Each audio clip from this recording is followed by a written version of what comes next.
정부가 이르면 내일 부동산 관련 추가 대책을 낼 것으로 보입니다. 현 정부 들어서 21번째입니다. 규제 지역을 넓히고 대출 요건 강화하고 전세를 끼고 집을 사는 갭 투자를 막는 데 초점이 맞춰질 것이라는 관측이 나오는 가운데 이 예상되는 규제책까지 SNS에서 돌기 시작했습니다.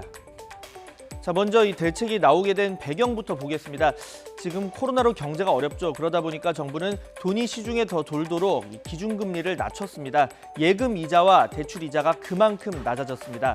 돈 빌려도 부담이 적고 반대로 은행에 돈을 저축해서 생기는 이익은 기대할 수 없는 상황에서 이 자금이 부동산으로 쏠리는 현상을 걱정하는 겁니다.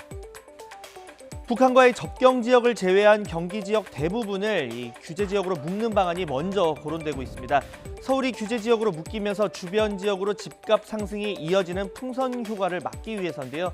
실제 수도권 비규제 지역인 경기 안산과 군포, 화성과 오산, 그리고 인천 연수구 등은 올해 집값이 8% 이상 올랐습니다. 또 지난 2월 조정 대상 지역으로 편입된 수원의 팔달구와 권선구의 경우에도 규제 이후에 꾸준히 집값이 올라서 올해 15% 이상 올랐는데요. 정부는 이 같은 집값 과열 현상이 벌어지는 일부 조정 대상 지역을 투기 과열지구로 한 단계 더 올리는 방안도 검토하는 것으로 알려졌습니다. 시장에서 일어나는 동향과 정책 시행 간의 격차를 최소화해서 신속하게 대응을 할 필요가 있습니다.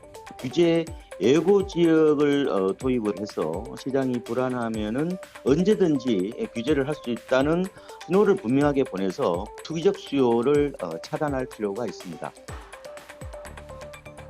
갭 투자 방지에 방점이 찍힐 것이라는 전망도 나옵니다. 집을 사고 2년 내 입주를 하지 않으면 과태료를 물리는 방안, 그리고 6억 원 이상 주택 소유자에 대한 전세 대출 전면 금지 등이 논의되고 있는 것으로 전해지고 있는데요. 이 밖에 현재 9억 원인 대출 제한 아파트 가격 기준을 더 낮추고 또 30년인 재건축 연한도 늘리는 방안, 법인을 만들어서 아파트를 사는 행위에 대해서 강력한 세제 규제를 도입하는 방안도 검토하고 있습니다.